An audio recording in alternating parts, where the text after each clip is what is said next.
Coming up, breaking news of an early morning apartment fire that broke out in East Columbus. And a teen is rescued from the Tenton River Tuesday afternoon. Those stories and more coming up. WCBI This Morning starts right now. WCBI This Morning, your first choice for news, starts now. Good morning, everyone. We start this morning in East Columbus. A fire at the Jamestown apartment complex has sent 4 people to the hospital. Shante Hinton joins us live now from the scene with more on this developing story. Shante? Hi there, Jillian. I'm in East Columbus, where the mood is very solemn tonight. A fire has ravaged through a small community here off of McCrary Road.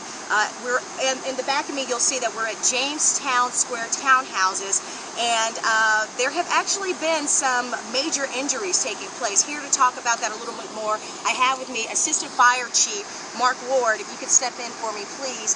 Hi. Tell me a little bit about what has happened here tonight. We responded to a fire call at approximately 2 o'clock this morning. There's a set of apartments that were on fire. There's a firewall midway, so there's 8 apartments in that building.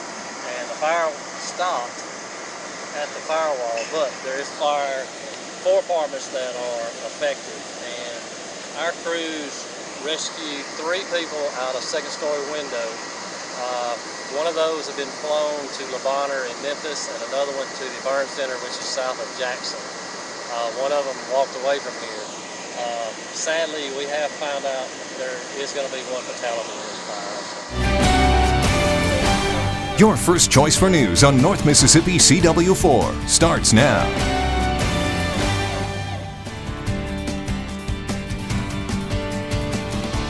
Morning, everyone. Welcome to CW4 News at 7. Thanks for joining us on this Wednesday morning, Christmas Eve. And all right, we'll get the forecast coming up. All right, well, a round of violent storms in the south has killed at least 4 people and injured dozens of others. The National Weather Service confirms at least 2 tornadoes touched down in Louisiana and Mississippi. Tara Mergener says the powerful winds knocked out power to thousands. A massive lightning strike as a string of storms ripped through the south. These homes in Tangipahoa Parish, Louisiana were no match. In Mississippi, the governor declared a state of emergency in 2 southeastern counties. It's like a third world around here. Pretty much every business on the bypass here was gone and or sustained some kind of damage. In Columbia, Mississippi, a pastor and his pregnant wife got trapped in their pickup as the tornado came barreling down the highway. It blew this tank over on top of our vehicle and was shaking our truck. Thankfully, it didn't burst the fuel loose from the piping, and thankfully, it could have been a lot worse, but thankfully we're all alive. Downed trees and power lines have forced authorities to shut down several highways. Forecasters say another round of severe weather may be on the way. Watching this area in particular in orange, chance for a couple more tornadoes, damaging wind gusts and flash flooding. Crews are scrambling to help survivors and assess damage, even as they prepare for the next line of storms.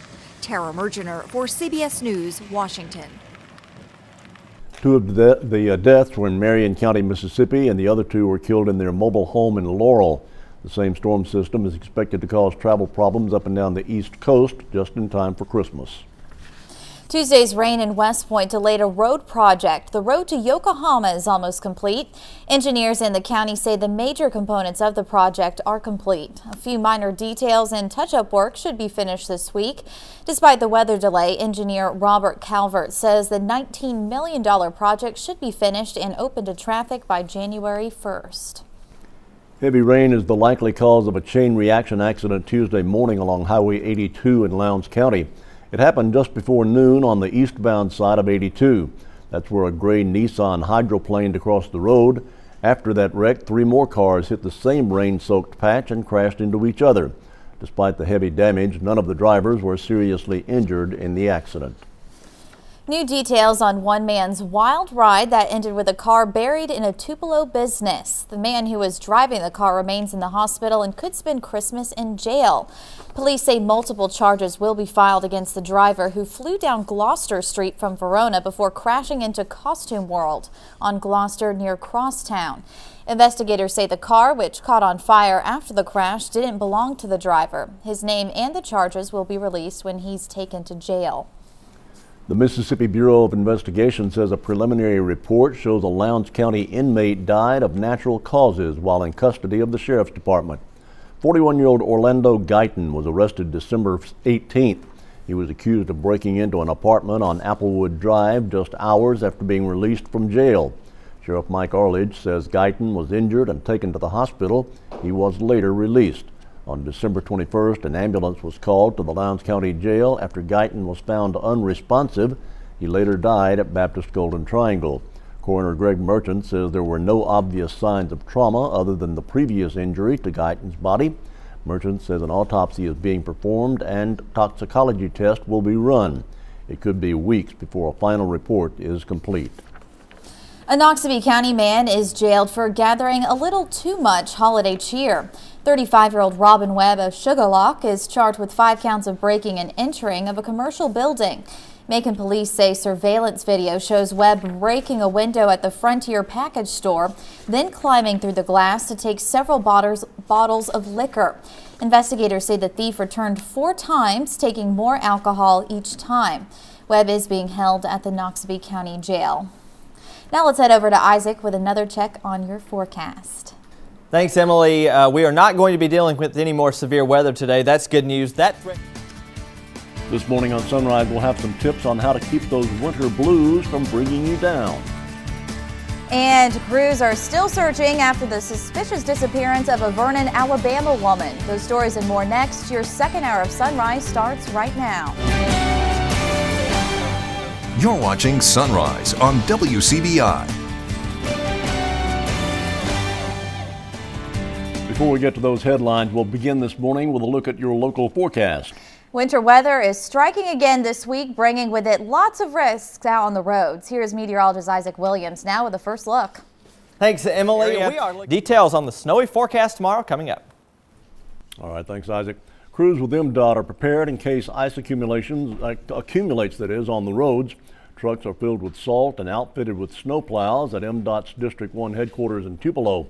Engineers have been hard at work since Sunday evening, keeping up with weather forecast and making sure everyone is in place to check on changing weather conditions. There's several factors we use. We monitor the radar. We also have eyes on the ground in each of the counties. The supervisors of the county will go and patrol to look for icing conditions. Dunn cautions motorists to slow down when driving in potentially dangerous conditions. The District 1 MDOT office covers a 16-county area from the Tennessee state line to Winston County. The threat of icy conditions sent crowds to the grocery store for the basics Monday afternoon. The Sunflower store on Military Road in Columbus was packed with customers buying milk, bread, and all the other essentials. Customers say they just want to be prepared. My little baby out, I got a 6-month-old, so I tried to come and stock up because it's getting very cold, the temperature's dropping and stuff. Store managers say business picked up around lunchtime and remained brisk until closing time. Old Man Winter can put a damper on anyone, but some experience it at a worse and more intense level. As we reach the middle of winter, the negative effects of the season can take its toll. WCBI's Brittany Blanchard gives us some advice on how to beat these winter blues. When the weather is really gloomy and cloudy like it's been over the past month, it really just kind of gets you down in the dumps. We've all experienced it before. The grogginess and depression that comes along with the overcast skies, chilly temperatures, and rainy afternoons. This depression is known as seasonal affective disorder, or SAD. When the onset typically occurs in certain times of the year, most often the fall or winter. As we are right in the middle of winter, lots of folks are starting to feel the effects. I believe it's related to an absence of radiation or sunlight that decreases certain chemicals in your body that make you happy. But there are some things you can do to help fight the battle of the wintertime blues. Get outdoors and get some sunlight as much as possible. Exercise is a really good treatment. Light therapy or any kind of psychotherapy, counseling. Technology has steered us in the direction of light therapy as a way to change the chemical balances in our brains and lift our moods. Just get a full spectrum bulb for their home, which will emit radiation and just like the sun would emit radiation. And that does seem to help most folks. Although you can seek treatment from a professional, some find it's the simple things that lighten our spirits. Music. I listen to music, upbeat music. That keeps me energetic, even though it's cloudy outside and dreary. I try to keep myself, as upbeat as I can, because that really helps me get through the day. In Starkville, Bernie Blanchard, WCBI News.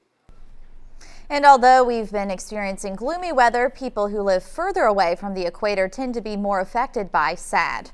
Anyone can experience this form of depression, but it's most prevalent in young women. Troopers determined winter weather did not play a role in a fatal crash near Peppertown Monday morning. It happened about 9:30 on Highway 178. Trooper Ray Hall says 51-year-old Brenda Christian of Fulton was traveling west when her car veered off the roadway, hitting several trees. She died at the scene. The one-car crash remains under investigation. Still no word on where a Vernon, Alabama mother is. She's been missing for 5 days now. 29-year-old Keisha Turner hasn't been heard from since Thursday morning. Her car, a 2001 silver Honda Civic, also hasn't been located. Turner's mother, Kathleen Knowles, says investigators found blood in her daughter's old Highway 18 home on Friday. Turner's 11-month-old child was located with the father's sister. If you know of Turner's whereabouts, call Vernon Police. The Monroe County Narcotics Unit arrested an Aberdeen man Friday. 31-year-old Travis Hubbard is being charged with possession of cocaine after police showed up at his residence with a police warrant. He's currently being held at the Monroe County Detention Center, and his bond has not been set. Tupelo police need your help identifying the man in these photos. Officers say this black man wearing a gray jumpsuit used a pry bar to damage multiple dryers at the West Main laundromat on Wednesday, January 21st. Investigators say the suspect also took an undetermined amount of money from the machines. Anyone with information on this case is asked to call Tupelo Police or Crime Stoppers.